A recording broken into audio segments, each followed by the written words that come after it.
RSS உடைய product அவரு. அப்போ உங்களுக்கு வீட்டுக்கு அடைப்பு எடுக்கணும் அப்படின்னா எங்க வீட்டு பிள்ளைங்க வந்து கார்பெண்டராகவும் பிளம்பரும் படிக்கணும் அப்படின்னு சொல்ற அளவுக்கான உங்களுக்கு இவ்வளவு துணிச்சலும் இவ்வளவு திமுறும் உங்களுக்கு வந்திருக்கு. நிர்மல்குமார் வந்து இன்ஜினியரிங் முடிச்சிருக்கிறாரு. அவரு சொல்றாரு நீ பிளம்பருக்கும் எலக்ட்ரிஷியனுக்கும் படிங்க. லா படிச்சிருக்கிறாரு, கிரிமினாலஜி படிச்சிருக்கிறாரு. அப்போ உங்க கிரிமினல் மூலையை இங்க வந்து திணிக்காதீங்க. கொஞ்சம் கூட வெக்கமானமே இல்லாம தமிழன்ற உணர்வே இல்லாம முதல்வர் வந்தாரு, முதல்வர் கொடை பிடிச்சாரு, முதல்வர் பேண்ட் ஷர்ட் போட்டாரு, டிக்கெட் வாங்கினாரு, பஸ்ல டிக்கெட் எடுத்தாரு. இதெல்லாம் ஒரு நியூஸ். அதான் எங்களுக்கு தேவையா? மோடி எப்படி ஒரு விளம்பர பைத்தியமோ அதே மாதிரிதான் விஜய் அவர்கள் விளம்பர பைத்தியமா இருக்காரு. வீட்டுல வந்து ஒரு பொம்பளை இருக்கணும், மனைவி இருக்கணும் தொந்தரவு பண்ணதுக்கு. இல்லன்னா இப்படி நாட்டுல வந்துட்டு மத்த மக்கள் எல்லாம் தொந்தரவு பண்றதுக்கு இந்த மாதிரி இறங்கிடுறீங்க. ஏன்னா இவங்களுக்கு ஒரு வேலை சொல்லி இல்ல.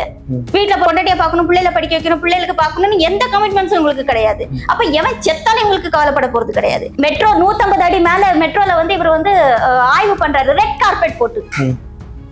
என்ன மாற்றம் பாத்தீங்களா? அங்கிருந்து மேல இருந்து ஒரு ட்ரோன் ஷாட். நீங்க எப்படியோ ஜெயிச்சு வந்துட்டீங்க. உங்களுக்கு ஓட் போட்டவங்களே உங்க மூஞ்சில காரி துப்பிட்டு இருப்பாங்க. வேண்டாம் கோபால் வேண்டாம், முடியல கோபால் முடியல. நாஞ்ச சம்பத் சொன்னார்ல 30 வருஷம் அரசியல் பண்ணிட்டு எங்க தலைவருடைய கால்ல இவர் விழுந்து கிடக்காரு.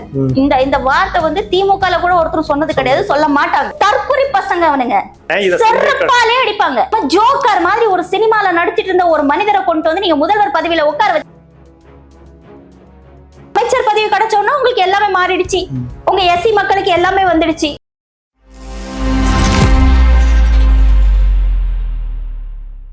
மை சென்னை 360 தோழர்களுக்கு வணக்கம். இன்று நம்முடன் திராவிட இயக்க சிந்தனையாளர் தோழர் கவிதா சத்தியமூர்த்தி இருக்காங்க. அவங்க கிட்ட சமகால நிகழ்வு குறித்து கிடைச்சோம். தோழர் வணக்கம். வணக்கம். வணக்கம். தமிழ்நாட்டுடைய பிஜேபி வருஷனா இருக்கக்கூடிய தாவேக்காவுடைய ஆட்சி நடந்துட்டு இருக்கு. இந்த சூழல்ல கொஞ்ச நாளைக்கு முன்னாடி பக்கோடா போட்டு பொழைச்சுக்கோங்க படிச்சவங்களாம் சொல்லிட்டு ஒன்றிய பாஜக சொல்லுச்சு, இன்னைக்கு இன்ஜினியரிங் எல்லாம் ஒரு படிப்பா, அதை விட்டுட்டு நீங்க வந்து பிளம்பர் கார்பெண்டரா போங்க அப்படின்னு சொல்லிட்டு ஒரு விஷயத்த வந்து சிடி நிர்மல்குமார் சொல்றாரு. இது எப்படி எடுத்துக்கிறீங்க? சிடி நிர்மல்குமார் வந்து பாஜகவோட ப்ராடக்ட் தான் நம்ம எல்லாருக்குமே தெரியும். அவர் வந்து பக்கா RSS உடைய ப்ராடக்ட் அவரு. அதனால அவர் அப்படி பேசுறதுல வந்து ஆச்சரியப்படுறதுக்கு எதுவும் இல்ல. ஆனா என்ன ஒரு பெரிய ஆச்சரியம்னா தமிழ்நாடு இந்த அளவுக்கு மாற்றங்கள் நிகழ்ந்திருக்கு பாத்தீங்களா. இங்க வந்து நம்ம பிள்ளைங்க கிட்ட நீங்க பிளம்பருக்கும் கார்பெண்டருக்கும் படிக்கலாம்னு சொல்ற அளவுக்கு ஒருத்தருக்கு தைரியம் வந்திருக்கு அப்படின்னா இது வந்து ஒரு மிகப்பெரிய மாற்றம். இந்த அளவுக்கு மாற்றத்தை நம்ம எல்லாம் எதிர்பார்க்கல. அதனால கொஞ்சம் ஷாக்கிங்கா இருந்துச்சு. நிர்மல்குமார் வாயில இருந்து இது வந்ததா எனக்கு ஆச்சரியம் கிடையவே கிடையாது. ஏன்னா அவர் சொல்றாரு 4 வருஷம் நீட்டுக்கு படிச்சுட்டு, ஏன்னா இதுக்கு முன்னாடியே விஜய் சொன்னதுதான் நீட் மட்டும் தான் படிப்பா, மெடிக்கல் மட்டும் தான் படிப்பா அப்படின்னு. அப்ப இது எல்லாமே வந்து பாத்தீங்கன்னா பாஜகவுடைய குரல்களா தான் இவங்க ஒழிச்சிட்டு இருக்காங்க. அது இப்ப நமக்கு நடந்த அந்த அவங்க ஃபேர் நீட்காக போராட்டம் பண்ணும்போது அந்த ஸ்டூடெண்ட்ஸ் எல்லாம் அடிபடும் போது இங்க பிள்ளைங்க எல்லாம் போராட்டம் பண்ண ஆரம்பிச்சாங்க. ஆனா நம்ம ஆரம்பத்துல இருந்து பேன் நீட் சொல்லிட்டு இருக்கோம். அப்பவும் இவங்களுக்கு என்ன ஒரு விஷயம் இருந்துச்சுன்னா எங்களுடைய இதை தடுக்கிறதுக்காக இது பண்றாங்க. என்ன கான்செப்ட், இங்க எதுக்காக ஒரு போராட்டம் நடந்துட்டு இருக்குது அப்படின்றதே புரியாம பேசுறது வந்து பாஜகவுக்கு கொஞ்சம் கூட சலிச்சது இல்ல தாவேகா. இப்போ நிர்மல்குமார் இது சொல்லியிருக்கிறாரு, கார்பெண்டர் பிளம்பர் நீங்க படிங்கன்னு. இவரு என்ன படிச்சிருக்கிறாரு? இவர் வைஃப் என்ன ஜாப்ல இருக்காங்க? இன்னைக்கு நீங்க எப்படி மினிஸ்டரா நீ கார்பெண்டராவோ பிளம்பராவோ படிக்க வைப்பீங்களா? அப்ப உங்களுக்கு வீட்டுக்கு அடைப்பு எடுக்கணும் அப்படின்னா எங்க வீட்டு பிள்ளைங்க வந்து கார்பெண்டராவும் பிளம்பரும் படிக்கணும் அப்படின்னு சொல்ற அளவுக்கான உங்களுக்கு இவ்வளவு துணிச்சலும் இவ்வளவு திமுறும் உங்களுக்கு வந்திருக்கு அப்படிங்கும் போது, ஏன்னா இதே குரல் கொஞ்ச நாளுக்கு முன்னாடி வந்து ஒருத்தர் பேசினாரு, வண்ணாம்புள்ள எதுக்கு படிக்கணும், வண்ணாம்புள்ள வண்ணானாவே இருக்கலாமே, நீ எதுக்கு படிச்சுட்டு இருக்கடா தம்பி நான் கேட்டேன்னு சொல்லிட்டு பேசுற ஒரு துணிச்சல். அதே குரல் அவங்களுக்கு அடியாட்களா இவங்க செயல்பட்டு இருக்காங்க. இந்த பேச்சுக்கெல்லாம் பேசுறதுக்கு முன்னாடி நிர்மல்குமார் வந்து நிறைய லூஸ் டாக் கூட்டிட்டு இருக்காப்ல. கொஞ்சம் புரிஞ்சு பேசணும். நீங்க வந்து 3 மாசம் தான் ஆச்சு. நீங்க 3 மாசத்துல தமிழர்களை எல்லாம் மாத்திர முடியுமா, தமிழ்நாட்டெல்லாம் மாத்திர முடியுமான்னு நினைச்சீங்கன்னா அது முடியாது. அதனால கொஞ்சம் அடக்கி வாசிக்கிறது நல்லது. அவ்வளவுதான் நம்ம நிர்மல்குமாருக்கு சொல்ல வேண்டியதா இருக்கு. கடந்த ஆட்சி காலத்துல வந்து பசங்களை படிப்படின்னு சொல்லி ரொம்பவுமே இது பண்ண ஒரு ஆட்சி இருந்த காலத்தை இன்னைக்கு படிப்பெல்லாம் முக்கியம் இல்லை அப்படின்ற ரேஞ்சுக்கு வந்து போயிட்டு இருக்க காலத்தை எப்படி எடுத்துக்கிறது? அதான் சொல்றேன். இப்ப நீங்க சொன்னீங்களா முன்னாடி உள்ள ஆட்சி காலத்துல முதல்வர் எங்க போனாலும் ஒரு பிள்ளைங்கள டீனேஜ் பிள்ளைங்களும் ஒரு 20-22 வயசுக்குள்ள பிள்ளைங்க என்ன படிக்கிறீங்க, நல்லா படிங்க, என்ன படிக்கிறீங்க, நல்லா படிங்க அப்படின்னு சொல்லிட்டு இருந்த முதல்வர் போக இன்னைக்கு வந்து டான்ஸ் ஆடவும் பாட்டு பாடவும் கண்டபடிக்கு ஒரு படத்துக்காக எமோஷனலா வந்து, ஏன்னா அவங்களுக்கு அதுதான் தேவை. அப்பதான் அவங்க வியாபாரம் ஆகும். அதனால இந்த படிப்புலாம் எதுக்கு உங்களுக்கு, இதெல்லாம் வந்து தேவையில்லை அப்படின்னு சொன்னா அவங்களுக்கு அடியாட்கள் சேர்த்துட்டு இருக்காங்க. அததான் நம்ம சொல்ல வேண்டியதா இருக்கு. இதுக்கு முன்னாடி இருந்த முதல்வர் வந்து படிப்புக்கு இம்பார்ட்டன்ஸ் கொடுத்து நிறைய விஷயங்களை திட்டங்களை கொண்டுட்டு வந்தாங்க. இப்ப இருக்கக்கூடிய முதல்வர் காலேஜே கம்ப்ளீட் பண்ணலன்றாங்க. இப்ப இருக்க ஆட்சியில இருக்கக்கூடிய எத்தனை மந்திரிகள் என்ன படிச்சிருக்காங்க, இல்ல எத்தனை மந்திரிகள் என்ன கம்ப்ளீட், எல்லாமே கொடுத்தது எல்லாமே ஃபேக் நியூஸ் தானே. இன்னைக்கு ஸ்கூல் என்ன நடந்துட்டு இருக்கு நம்ம இன்னைக்கு சொல்லுவோம். ஜூன் மாசம் ஸ்கூல் ஸ்டார்ட் ஆச்சு, கரெக்டா இவங்களும் சீட்ல வந்து உட்காந்துட்டாங்க. ஒரு மாசம் முதல்வருடைய பிறந்த நாள் கொண்டாடி இருக்காங்க. நீங்க ஸ்கூலுக்குள்ள போக கூடாதுன்னு பள்ளி கல்வித்துறை அமைச்சர் சொன்னது மீறி எல்லா இடங்கள்லயும் இந்த லோக்கல் பாடிஸ் இவனுங்க தாவேகா கட்சிக்காரங்க கவுன்சிலரு அவன் இவன் லொட்டு லொஸ்க்கு இவனுங்க போய் ஸ்கூல்ல பண்ண கலாட்டா என்ன நம்ம பாத்துட்டு இருந்தோம். ஸ்கூல்ல போய் உயர்கல்வி அமைச்சர் ஆடின ஆட்டத்தையும் நம்ம பார்த்தோம், அவர் செஞ்ச செயலையும் நம்ம பார்த்தோம். அப்ப இவங்களுக்கு படிப்போட இது என்ன இம்பார்ட்டன்ஸ் என்ன புரிய போகுது? இவங்க கையில நம்ம இன்னைக்கு தமிழ்நாடு மாட்டி இருக்கு அப்படின்னா இவங்க இப்படிதான் பேசுவாங்க. இதுல வந்து குரல் வந்து புதுசா வந்திருக்க, இல்ல இவங்க நம்ம மேல அக்கறையில சொல்றாங்க. நீ அக்கறையில சொல்லக்கூடிய என்ன பண்ணணும்? 10 யூனிவர்சிட்டி கட்டி வைக்கணும், இன்னும் நல்லா படிங்கன்னு சொல்லணும். நிர்மல்குமார் வந்து இன்ஜினியரிங் முடிச்சிருக்கிறாரு. அவரு சொல்றாரு நீ பிளம்பருக்கும் எலக்ட்ரிஷியனுக்கும் படிங்க. லா படிச்சிருக்கிறாரு, கிரிமினாலஜி படிச்சிருக்கிறாரு. அப்ப உங்க கிரிமினல் மூலையை இங்க வந்து திணிக்காதீங்க மிஸ்டர் நிர்மல்குமார் தான் சொல்லணும். இல்ல கடந்த ஆட்சி காலங்களும் நம்ம பார்த்த வரைக்கும் இந்த ஜூலை ஆகஸ்ட் வந்துருச்சுனாலே ஸ்கூலுக்கு டிராப் அவுட் ஆன பசங்க இருக்காங்களான்னு பார்த்துட்டு பள்ளி கல்வித்துறை அமைச்சர் வந்துட்டு பாத்தீங்கன்னா கன்ஃபர்மேஷன் போன் பண்ணி ஒவ்வொரு வீட்லயும் பசங்க என்னாச்சு, பசங்களை வேற ஸ்கூல்ல சேர்ந்து எல்லாமே டீட்டெயில்டா கேட்ட சம்பவங்களும் நம்ம நேரடியா பார்த்திருக்கோம். ஆனா இப்போ வந்து பாத்தீங்கன்னா அந்த மாதிரி பள்ளி கல்வித்துறை அமைச்சர் பள்ளிக்கு போய் ஆய்வு பண்ணாரானே தெரியாத சொல்ல மத்த அமைச்சர்கள் பள்ளிகளுக்குள்ள போறாங்க. பள்ளி கல்வித்துறை அமைச்சர் எங்க போனாருன்னு தெரிய மாட்டேன். இல்ல அவர் அமெரிக்கா போயிட்டு புதுசா பாடத்திட்டம் இல்ல நாங்க படத்திட்டத்தை கொண்டு வர்றோம் அப்படின்னு இருக்காரு. நீங்க படம் எடுத்ததெல்லாம் போதும்டா, நீங்க ஆட்சி நடத்த வாங்க. எப்படியோ தெரிஞ்சோ தெரியாமலோ இந்த ஆட்சி உங்க கையில வந்து தொலைஞ்சாச்சு. அப்ப நீங்க ஆட்சி நடத்துங்க நம்ம சொல்லிட்டு இருக்கோம். இவங்க இன்னும் சட்டசபைக்குள்ள ஷூட்டிங் நடத்ததும், இப்ப நேற்றுக்கு வரைக்கும் முதல்வர் போய் ஷூட்டிங் நடத்ததும் இது பண்ணிட்டு இருக்காங்க. இவங்க வந்து படத்திட்டத்தை கொண்டுட்டு வரணும்னு பிளான் பண்ணிட்டு இருக்காங்க. அப்ப பள்ளி கல்வித்துறை அமைச்சருக்கு இன்னும் நிறைய படங்கள்லாம் பார்க்க வேண்டியது இருக்கு, இன்னும் நிறைய நாடுகள்லாம் சுத்தி பார்க்க வேண்டியது இருக்கு. எங்க விளங்காத ஸ்கீம் என்ன இருக்கோ அந்த ஸ்கீம் இங்க எப்படி இருந்து திணிக்கலாம் அப்படின்னு இருக்கு. ஏன்னா அவர் சொல்லிட்டாரு தலைவரை வந்து இந்த ஸ்கூல் ரீஓப்பனை கொஞ்சம் தள்ளி வச்சுக்கலாமா அப்படின்னு. ஏன் அப்படின்னு கேட்டோன்னே இல்ல என் பையனே கேக்குறான்.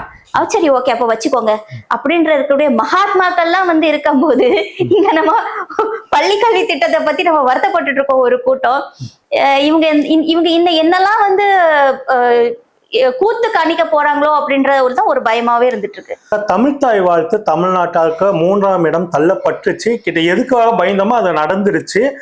கிட்டத்தட்ட அது முதல் அரங்கேற்றமா பாத்தீங்கன்னாக்கா அபிஷியல் அரங்கேற்றமா சர்க்குலர் கொடுத்து இது பண்ணது மனோன்மணியம் சுந்தரனார் பல்கலைக்கழகத்திலே இந்த வேலையை ஆரம்பிச்சதை எப்படி எடுத்துக்கிறீங்க? இப்போ விஜய் அவர்கள் வந்து டெல்லி போயிட்டு 10 நிமிஷம் கூட சந்திக்காம வந்தாரு அப்படிங்கும் போது அவர் சொன்னார் நாங்க வந்து பர்மிஷன் கேட்டிருக்கோம். இவங்க வந்து யுவர்ஸ் ஒபீடியன்ட்லி மாதிரியே இவங்க நடந்துட்டு இருக்காங்க. நாங்க வந்து பாடட்டுமா, நாங்க தமிழ்த்தாய் வாழ்த்து போடலாமா, எங்களுடைய நிகழ்ச்சிக்கு நாங்க போடலாமா. அப்புறம் இதுல இப்போன்னு சொல்லியிருக்காங்க ஜனவரி மாசமே சர்க்குலர் வந்துடுச்சு, ஃபர்ஸ்ட் வந்து வந்தே மாத்திரம் தான் பாடப்படணும் அப்படின்னு.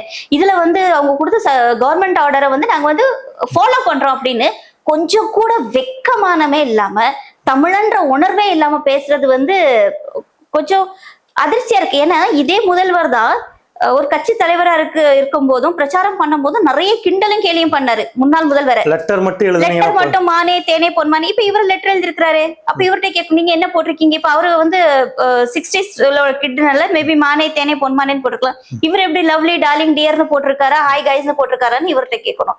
அப்ப நீங்க சொன்னது வந்து என்ன பேசுனீங்க, இன்னைக்கு நீங்க என்ன பண்ணிட்டு இருக்கிறீங்க. தமிழ்த்தாய் வாழ்த்து அது முக்கியமா மனோன்மணியம் சுந்தரனார் பல்கலைக்கழகத்துல நடந்த பட்டமளிப்பு விழால அவர் இயக்குன தமிழ்த்தாய் வாழ்த்து பாடல் வந்து 3ஆவது ஆண்டுக்கு கொண்டு போயிருக்காங்க. இதுக்கு உயர்கல்வி அமைச்சர் சொல்றாரு எங்களுக்கு சர்க்குலர் வந்துடுச்சு, அதனாலதான் நான் அதை வந்து புறக்கணிச்சேன். எப்ப சொல்றாரு நிகழ்ச்சி ஆரம்பமாகி அங்க ஸ்டூடெண்ட்ஸ் எல்லாம் பிரச்சனை பண்ணி அங்க என்னடா யாரையுமே காணுமே, ஒரு தலையுமே இங்க காணுமேன்னு சொல்லிட்டு கலாட்டா ஆனதுக்கு அப்புறம் தான் இவர் 11:30 மணிக்கு ட்வீட் போடுறாரு. அப்போ நான் என்ன கேக்குறேன், நீங்க உண்மைக்குமே வந்து தன்மானம் உள்ள தமிழரா இருந்தா நீங்க என்ன பண்ணிருக்கணும்? சர்க்குலர் வந்து அடுத்த செகண்ட்ல நீங்க ட்வீட் பண்ணிருக்கணும். எப்படி இந்த ஒன்றிய அரசுக்கு இவ்வளவு துணிச்சல் இருந்தா இங்க வந்து நீங்க வந்து இந்த மாதிரி சர்க்குலர் கொடுப்பீங்க? இதை நாங்க வன்மையா கண்டிக்கிறோம். யூனிவர்சிட்டிக்கு அந்த சர்க்குலர் போன உடனே யூனிவர்சிட்டியோட வைஸ் சான்சலர் வந்து பிரஸ் மீட் கொடுத்து இந்த இதை நான் செய்யலைன்னா என் வேலை பதிப்போ என் மேல சட்டப்பூர்வ நடவடிக்கை எடுப்பாங்கன்றது வெளிப்படையா சொல்றாரு. சொன்னதுக்கு அப்புறமேட்டு எல்லா கட்சிகளுமே கண்டனம் தெரிவிக்கிறாங்க, எதிர்ப்பு தெரிவிக்க. ஆளக்கூடிய தாவேக்கா வந்து பாத்தீங்கன்னா நிகழ்ச்சி முடிஞ்சதுக்கு அப்புறமேட்டு கம்பு சுத்துறாங்க, எங்க தமிழ் தாய் வார்த்தை புறக்கணிச்சது கண்டிக்கத்தக்கதுன்ட்டு. அது யார் அந்த கண்டனத்தை தெரிவிச்சாங்க சொல்லுங்க பாப்போம். தாவேக்காவுடைய ஐடி விங் அபிஷியல் இருந்து வந்துச்சே தவிர தாவேக்காவுடைய தலைவர்கிட்ட இருந்தோ தாவேக்காவோட பொதுச் செயலாளர் கிட்ட இருந்தோ இன்னைக்கு இருக்கக்கூடிய முதல்வர் கிட்ட இருந்தோ அந்த கண்டனம் வரலையே. முதல்வர் இன்னைக்கு வரைக்கும் 3 மாசம் ஆக போது இது வரைக்கும் ஒரு கண்டனம்ன்ற ஒரு வார்த்தை ஒன்றியத்தை எதிர்த்தோ இல்ல பாஜக எதிர்த்தோ அவர் கேட்கவே இல்லை. கேட்டவர சொல்ல நாங்க வந்து வித்தியாசமா இது பண்ணுவோம், நாங்க இந்த மாதிரிலாம் நாங்க வந்து சீன் போட்டுட்டு இருக்க மாட்டோம் அப்படிங்கிறது. சரி, நீங்க சீன் போட வேண்டாயா? தமிழ் தாய் வாழ்த்து 3வது பாடப்பட்டிருக்கு, இதுக்கு நீங்க என்ன பதில் சொல்றீங்கன்னு நாங்க கேட்கிறோம். நேத்திக்கு காலையில அமைச்சர் வந்து ட்வீட் போடுறாரு, இந்த மாதிரி நான் வந்து புறக்கணிச்சுட்டேன். எப்படி நீங்க புறக்கணிப்பீங்க? இதுக்கு முன்னாடி சட்டமன்றத்துக்குள்ளேயே இருக்கும்போது RN ரவி அவர்கள் ஆளுநரா இருக்கும்போது பாட வச்சு சபாநாயகர் சொன்னாரு, உங்களுக்கு மனசுல 6 எண்ணம் இருக்கலாம், அதே மாதிரி எங்களுக்கும் எண்ணங்கள் இருக்கலாம், அது பண்ண முடியாதுல்ல, நீங்க வந்து வீர சாவர்கர் மாதிரி பண்ணணும்னு நினைக்கலாம்னு அவ்வளவு கான்பிடண்டா தைரியமா பேசுற சபாநாயகர். அன்னைக்கு இருந்த முதல்வர் வந்து அப்படி உட்கார்ந்துட்டு இருந்தாரு, அவர் எதுவுமே அவர் பண்ணல. தமிழ் தாய் வாழ்த்து போட்ட உடனே RN ரவி எந்திரிச்சு குடுகுடுன்னு ஓடி போனாரு. அந்த ஆட்டிடியூட் எங்க?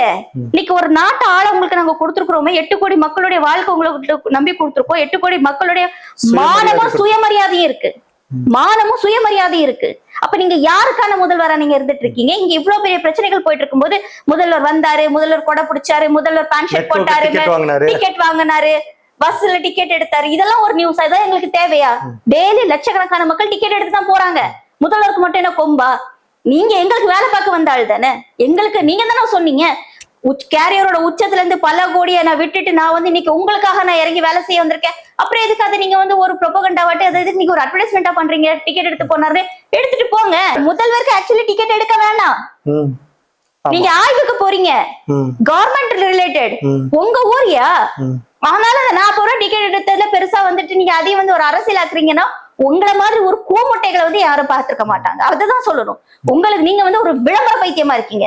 மோடி எப்படி ஒரு விளம்பர பைத்தியமோ அதே மாதிரிதான் விஜய் அவர்கள் விளம்பர பைத்தியமா இருக்காரு. கிட்டத்தட்ட டிட்டோ அதே மாதிரி 2 பேரும் அப்படியே கை காட்டு போட்டோ. அதனால தான் சொல்றது, வீட்டுல வந்து ஒரு பொம்பளை இருக்கணும், மனைவி இருக்கணும் தொந்தரவு பண்ணதுக்கு. இல்லன்னா இப்படி நாட்டுல வந்துட்டு மத்த மக்கள் எல்லாம் தொந்தரவு பண்றதுக்கு இந்த மாதிரி இறங்கிடுறீங்க. எங்களுக்கு நீங்க தான் குடும்பம், எங்களுக்கு நீங்க மக்கள் தான், எனக்கு என் ஃபேமிலி எல்லாம் சொல்லிட்டு மக்களுக்கு கழுத்திருக்கிறது தெரியாமலே வரத்துட்டு இருக்கிறாங்க. ஏன்னா இவங்களுக்கு ஒரு வேலை சொல்லி இல்ல, வீட்டுல பொண்டாட்டியா பாக்கணும், பிள்ளைகளை படிக்க வைக்கணும், பிள்ளைகளுக்கு பாக்கணும்னு எந்த கமிட்மெண்ட்ஸும் உங்களுக்கு கிடையாது. அப்ப எவன் செத்தாலும் இவங்களுக்கு கவலைப்பட போறது கிடையாது. இல்ல நேற்றுக்கு மெட்ரோல டிக்கெட் எடுத்துட்டு போறேன்னு சொன்ன இதே முதல்வர் ஆவடியில தூய்மை பணியாளர்களுக்கு கொடுத்த சாப்பாட்டுல பள்ளி விழுந்திருக்கு, 100க்கு மேற்பட்டவங்க மருத்துவமனைக்கு சிகிச்சைக்காக போயிருக்காங்க. அதை பத்தின ஒரு செய்தி, அதை பத்தின ஒரு விளம்பரம். மெட்ரோ 150 அடி மேல மெட்ரோல வந்து இவர் வந்து ஆய்வு பண்றாரு, ரெட் கார்பெட் போட்டு. என்ன மாற்றம் பாத்தீங்களா? அங்க இருந்து மேல இருந்து ஒரு ட்ரோன் ஷாட், அப்படி கோட்டை இப்படி பண்ணிட்டு அங்க வந்து நிக்கிறது. இதெல்லாம் பார்த்து பார்த்து வெறுப்பாயிடுச்சு. நாங்க வந்து சினிமா வெறுக்கிறவங்க கிடையாது, ஆனா சினிமா வெறுக்கிற அளவுக்கான ஒரு முதல்வர் இருக்காருன்னு நினைக்கும் போது ரொம்ப கஷ்டமா இருக்கு. இல்ல இது வந்து பாத்தீங்கன்னாக்கா மெட்ரோக்கு 40 ரூபாய் டிக்கெட் எடுத்து போய் அரசுடைய பண வருமானத்தை காப்பாத்தினான்னு சொல்லக்கூடிய அதே முதல்வர் வந்து பாத்தீங்கன்னாக்கா தன்னோட அலுவலகத்துல நாமக்கல் கவிஞர் மாளிகைக்கு மாத்துறாரு, 10வது மாடிக்கு. விஷயம் என்னன்னு பார்த்தா கடகராசி தண்ணிக்கு பக்கத்துல இருக்கணும்னு சொல்லிட்டு ஜோதிடருடைய அறிவுலயே போய் இருக்கலாமே, ஒண்ணும் தப்பு இல்லையே. அதுக்கு தெம்பு இருக்கணும். எதுக்கு தண்ணிக்கு பக்கத்துல இருப்பானா? தண்ணிக்கு கூட அவர் உட்கார்ந்து இருக்கலாம், அவர்கிட்ட அந்த கட்ஸ் இருக்குன்னு வச்சுக்கோங்க. ஒரு ஷிப் வாங்கி கூட அவர் அதுக்குள்ள உட்கார்ந்து ஆபீஸா மாத்துவாரு. ஏன்னா பத்திரிகையாளரை சந்திக்கணும், மக்களை சந்திக்கணும், மக்களை பார்த்து பேசணும், இதெல்லாம் இருந்தா தானே நீங்க வந்து தரையிலயும் மக்கள் நடமாடுற இடத்துல இருக்கணும். இதெல்லாம் வேண்டாம் அப்படின்னா நீங்க பாட்டுக்கு தண்ணியை பார்த்துட்டு இருக்கலாம், தண்ணிக்குள்ளே இருக்கலாம். இப்ப இதெல்லாம் வந்து உங்களுக்கு ஆடம்பர செலவுல வரலையா? நீங்க சேரை மாத்துறீங்க, 8 மணி நேரம் காலையில வர்றாரு, விஜய் சாயந்தரம் வரைக்கும் இருக்கிறாரு, சரி இப்போ ஒரு சேர் தானே போனா போட்டோம் அப்படின்னு நம்ம சொல்லிட்டோம். இப்ப அப்படியே பார்த்தா ரூமை ஷிஃப்ட் பண்ணிட்டீங்க. நீங்க வந்து மக்களுக்கான முதல்வர் இல்ல, நீங்க வந்து நான் வந்து 40 ரூபாய் டிக்கெட் எடுத்து கொடுப்பேன்னு சொன்ன இதே முதல்வர் ஜெகதீஷை வந்து நீங்க வந்து இம்பார்ட்டன்டான ஒரு பதவி கொடுத்து வச்சிருக்கீங்க. ஜனநாயகத்தோட ப்ரொடியூசரை வந்து நீங்க வந்து முக்கியமான பதவி கொடுத்து வச்சிருக்கீங்க. உங்க ஜோசியர் வெற்றிவேல் ரிக்கி பாண்டிங்க அந்த ஆளை நீங்க வந்து கூப்பிட்டு நீங்க வந்து பதவி கொடுக்க வேண்டியது மண்டையில தட்டி உட்கார வச்சாங்க, கொடுக்க கூடாது அப்படின்னு சொல்லிட்டு. ஆனா நீங்க தேவையானது எல்லாமே நீங்க பண்ணிட்டு தானே நீங்க இருக்கீங்க. அப்புறம் இங்க நீங்க வந்து மக்களோட வரி பணத்தை நான் செலவு பண்ணல இல்ல. ஏன் டெல்லிக்கு போகும்போது இவருடைய ஹேர் ட்ரெஸ்ஸர் ஒரு கூட்டிட்டு போனாரு. இவர் டெல்லி போன கணக்கு எந்த கணக்குல வந்துச்சு? மக்களோட வரி பணத்துல தானே இவரு போனாரு. அப்ப இவர் வந்து மண்டேல இவருக்கு வந்து ஹேர் ஸ்டைல் பண்றதுக்கான ஆட்களை இவரை கூட்டிட்டு போலாமா? சும்மா அதுதான் சொன்னோம்ல, இவரு வந்து இன்னும் அந்த நடிப்பு உலகத்தை விட்டு வெளியே வரல. இவர் என்ன நினைச்சிட்டு இருக்காரு, மக்கள் இன்னும் 50 வருஷத்துக்கு பின்தங்கியே இருக்காங்க, நம்ம சொல்ற பொய் சால்ஜாப்பு இதெல்லாம் வச்சு நம்ம இன்னும் நடிச்சுட்டு உட்காந்துட்டு இருக்கலாம் அப்படின்னு சொல்லி பண்ணிட்டு இருக்காங்க. இவங்க ஒவ்வொரு டைமும் நடிக்கிறீங்கடான்னு ஒவ்வொரு டைம் நீங்க அவமானப்பட்டு இருக்கீங்க. ஆனா அதெல்லாம் பத்தி கொஞ்சம் கூட கூச்சமே படாம, அசிங்கமே படாம அடுத்தடுத்த பொய்க்கும் அடுத்தடுத்த பந்தாக்கும் நோக்கி நீங்க போயிட்டு இருக்கீங்க. இது நான் 40 ரூபா கொடுத்து டிக்கெட் எடுத்து வந்துட்டேன்னா எடுத்துட்டு போங்க. இந்த சிஎம் வந்துட்டு 10 to 6 தான் வேலை செய்யறாருன்றது எல்லாத்துக்கும் வெளிப்படையா தெரிஞ்ச ஒரு விஷயமா இருக்கும்போது, இன்னொரு தகவலும் வருது, வீக் ஆஃபும் எடுத்துக்கிறாரு. சாட்டர்டே சண்டே முதல்வர் வந்து வீட்டை விட்டு வெளியே வரதில்லைன்ற ஒரு தகவலும் இதா இருக்குது. அரசு அதிகாரிகள் வந்துட்டு தொடர்பு கொண்டு ஏதாவது முக்கியமான விஷயம் கேட்கணும்னாலும் அவர் வந்துட்டு தொடர்பு கொள்ள முடியல அப்படின்ற செய்திகளும் நக்கீரன்ல வெளியிட்டு இருக்காங்க. இது எப்படி எடுத்துக்கிறீங்க? ஆதவர்ஜுனாவை தொடர்பு கொள்ள முடியுதுல்ல, அவருதானே முதல்வர். அவரு இருக்கும்போது ஒன்னும் பிரச்சனை இல்லையே. மத்த எல்லாமே வந்து இப்போ மெயின் வந்து ராஜாதான் செஸ் போர்ட்ல. அந்த ராஜாவாட்ட ஆதவர்ஜுனா இருந்துட்டு இருக்காரு. அப்புறம் மத்தபடி வந்து சிப்பாயி இல்ல ராணி அதுன்னு ஒண்ணும் ராணி தான் மெயின். ராஜாவோட ராணி தான் மெயின். ராணி இருக்கிறது வரைக்கும் கேம் இருக்கும். அந்த மாதிரி ஆதவர்ஜுனா இருக்கிறது வரைக்கும் கேம் இருந்துட்டு இருக்கும்போது இவங்களுக்கு எந்த வித பிரச்சனையும் கிடையாது. முதல்வர் விஜய் அவர்கள் வந்து இப்படிதான்றது மக்கள் பார்த்துக்கிட்டு தான் இருக்காங்க 2 வருஷமா. முன்னாடி அவர் வந்து வைக்கிற பிரச்சாரம் எல்லாம் சாட்டர்டே மட்டுமே வச்சு வேலை செஞ்சுட்டு இருந்தாரு. மத்த நாள்லாம் லீவு, ஒன்லி சாட்டர்டே மட்டும் தான் பிரச்சாரத்துக்கு போவாரு. இப்ப அதை கொஞ்சம் சேஞ்ச் பண்ணி 5 நாள் வேலை செய்யறதுனால 2 நாள் லீவ் எடுத்துக்கிறாரு. அந்த லீவ் வந்துட்டு 1 நாள் தான் லீவ் எடுத்தாரு வீக் டேஸ். ஆனா இப்ப வந்து பாத்தீங்கன்னாக்கா 2 நாள் இது மாதிரி எஸ்கேபிசம் தான். இப்ப நீங்க 6 நாள் நீங்க ஆபீஸ்க்கு வந்து நீங்க என்ன பண்றீங்க? நீங்க என்னைக்கு மக்களை சந்திச்சிருக்கீங்க? நீங்க என்னைக்கு மக்களோட குறைய பத்தி பேசிருக்கீங்க? நடிச்சுக்கிட்டே தான் இவர் இருக்கிறாரு. ஆனா எங்க கேமரா வச்சிருக்காங்கன்னு தான் புரியல. இப்ப ஜனநாயகம் படத்துல கூட இவர் இந்த ஷாட் வந்து சபாநாயகர்கிட்ட கேட்டாரு, நான் ஒண்ணு பண்ணிக்கிட்டுமா சார் அப்படின்னா, பண்ணுங்க அப்படின்னா இந்த ஷாட் வந்து டைட்டில் கார்டுல யூஸ் பண்ணிருக்காங்க அப்படின்னு சொல்லி சொன்னாங்க ஜனநாயகம் படத்துக்கு. அப்போ நீங்க எங்கடா கேமரா வச்சீங்க, எப்படா இதெல்லாம் ஷூட் பண்ணீங்க அப்படின்ற மாதிரி இருக்கு. நேற்றுக்கு நடந்த கோயம்பேட்ல நடந்த ஆய்வு வரைக்குமே எனக்கு பார்க்க அப்படியே ஷூட்டிங் பாக்குற மாதிரி தான் இருந்துச்சு. அந்த பிளாக் அண்ட் பிளாக் ட்ரெஸ்ல, அந்த ரெட் கார்பெட்ல, அந்த ஒரு 10-15 ஆபீசர்ஸ்ல அவர் இப்படி மேபி ஜனநாயகம் பார்ட் 2 எடுக்கிறாங்களா என்னன்றதும் தெரியாது. இது இன்னும் கொஞ்சம் நல்லா தெரிய வரும், அவ்வளவுதான். ஆதவர்ஜுனா அவர்கள் நேற்று டெல்லியில பேசும்போது பாத்தீங்கன்னா, திராவிட கட்சிகள் நீத்து போச்சு, அதெல்லாம் நீங்க என்னமே அடிக்க வேண்டாம் அப்படின்னு சொல்லிட்டு அதை நாங்களே பாத்துக்கிறோம், குளத்தூர்ல கொத்துப்பேட்டை பட்டமா நாங்க போட்டுருவோம் அப்படின்னு சொல்லிட்டு ஆதவர்ஜுனா வைகோ அவரோட மீட்டிங்ல வந்து பேசி இருக்கிறது எப்படி பாக்குறீங்க? இதுதான் நம்ம ஃபர்ஸ்ட் சொல்லிட்டு இருக்கோம். திராவிட கட்சிகள்லாம் அழிஞ்சு போச்சு, நாங்க எல்லாம் அடிச்சு நாங்க மேல வந்துட்டோம் அப்படின்னு இவங்களுக்கு இந்த ஒர்க் கொடுத்த முதலாளிங்களுக்கு இவர் தெரியப்படுத்திட்டு இருக்காரு. திராவிட கட்சிகள் எல்லாம் எந்த அப்பனுக்கு பிறந்தாலும் வந்து அழிக்க முடியாது. நீங்க எப்படியோ ஜெயிச்சு வந்துட்டீங்க. உங்களுக்கு ஓட்டு போட்டவங்களே உங்க மூஞ்சில காரி துப்பிட்டு இருப்பாங்க. உங்களுக்கு ஓட்டு போட்ட பாதி பேர் உங்க ரசிகர்கள் வெளியே சொல்ல முடியாம இருக்கலாம். அது இன்னும் கொஞ்சம் நாள்ல வரும். 3 மாசத்துலயே இவ்வளவு வெறுப்பும் இவ்வளவு விரக்தியும் மக்களுக்கு இடையில இருக்கு. நீங்க இன்னமும் பணம் கொடுத்து ஷூட் நடத்திக்கிட்டே இருக்கீங்க, ஷூட்டிங் பண்ணிக்கிட்டே இருக்கீங்க நீங்க. அப்போ மக்களுக்கு தெரியும், இப்ப நான் யாருக்கு ஓட் பண்ணேன், அந்த ஓட் மூலமா எனக்கு வெக்கமா இருக்கா, வேதனையா இருக்கா, இல்ல எனக்கு வந்து கஷ்டமா இருக்கா அப்படின்றது அது அவங்கவுங்க மனசாட்சிக்கு தெரியும். திராவிட கட்சியை ஒழிச்சுட்டேன், நீங்க இதை பத்தி எதுவும் இனிமேல் பேசாதீங்க. இப்போ குளத்தூர்ல கொத்து பரோட்டா போட்டதுனாலதான் இப்ப குளத்தூர்ல வந்து இது ரீகவுண்டிங் பண்ணணும், செக் பண்ணணும் அப்படின்னு சொல்லிட்டு முன்னாள் முதல்வர் ரோல் கொடுத்திருக்காரு அப்படின்னாங்க. அந்த நியூஸ் பார்க்கும்போது நமக்கு ஆச்சரியமா ஷாக்கா இருந்துச்சுன்னா, ஒரு மே 7 இவர் கொடுத்திருக்காராம். அதை பத்தி ரிசல்ட் வரும் நமக்கு தெரியாது. வெரி ஆனஸ்டா என்னால அது புரிஞ்சுக்க முடியல. ஏன்னா இவங்க வந்து திருட்டுத்தனம் எந்த எல்லைக்கும் போய் பண்ணுவாங்க. நம்ம என்னதான் கண்ணுல விளக்கெண்ணெய் விட்டு பார்த்தாலும் கூட இப்ப நடந்தது எல்லாமே வந்து அந்த மாதிரி தான் இருந்துச்சு. அதனால திராவிட கட்சிகள் எல்லாம் வந்து இவங்க வந்து இன்னும் பல வருஷம் ஆகும். ஏன்னா இந்த மாதிரி வந்துட்டு போனாங்களா, இந்த ஈசல் மாதிரி வந்துட்டு போனாங்களா, எவ்வளவு சீக்கிரமா போனாங்க நம்ம கண் கூட என் வயசுக்கே நான் பாத்துட்டு இருக்கேன். இல்ல அதான் ஈசல் மாதிரி வந்துட்டு போன அந்த கூட்டத்துக்காக தான் ஐயா வைகோ வந்து சொல்றாரு, ராணுவத்துல வந்துட்டு கன்னி வெடிகள் அகற்றத்துக்கான குழு இருக்கிறது போல நான் தாவேக்காவுக்கு இனிமேல் இருப்பேன்னு பேசி இருக்கிறாரு. சரோஜாதேவி பழைய படத்துல ஒரு டைலாக்ல, வேண்டாம் கோபால் வேண்டாம், முடியல கோபால் முடியல அப்படின்ற மாதிரிதான் சொல்ல வேண்டியது இருக்கு. அவர் வந்து அப்படியே மாறிட்டாரு.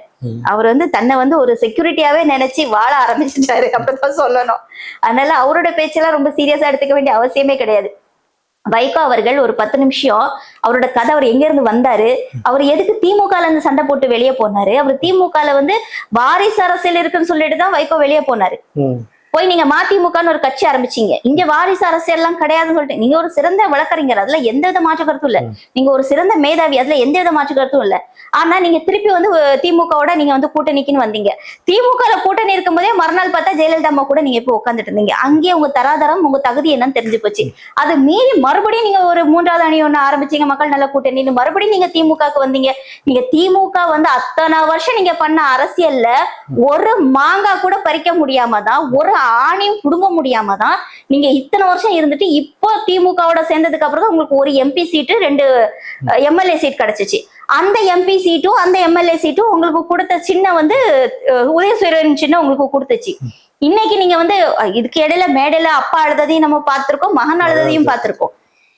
இப்ப இந்த 3 மாசத்துல ஜெயிச்ச பக்கம் போய் தாவறது அப்படின்றது, அது பச்சையா இருக்கக்கூடிய இடத்துல, தண்ணி இருக்கக்கூடிய இடங்கள்ல மிருகங்கள் வந்து இடம் மாறி போகும், வாழ்றதுக்கு தகுதியான இடத்தை நோக்கி போகும். அந்த மாதிரி சில மனிதர்களும், ஏன்னா நம்ம சோசியல் அனிமல் தானே, அந்த சோசியலை மட்டும் எடுத்துட்டோம்னா நம்ம எல்லாம் அனிமல்ஸ் தான். அந்த அனிமல் மாதிரி தான் நம்ம இன்னும் வாழ்ந்துட்டு இருக்கோம். அப்போ 3 மாசத்துக்கு முன்னாடி என்ன பேச்சு பேசணும், இப்ப என்ன பேச்சு பேசிட்டு இருக்கோம் அப்படின்றது கொஞ்சம் ஒரு சுயமரியாதைன்னு ஒண்ணு இருந்தா, தன் உணர்வுன்னு இருந்தா புரிஞ்சுக்க முடியும். இல்ல அதே தாவேக்கால இருக்கக்கூடிய நாஞ்சில் சம்பத் வந்துட்டு வைகோ அவர்கள் அவ்வளவு மோசமா பேசி இருக்கிறாரு.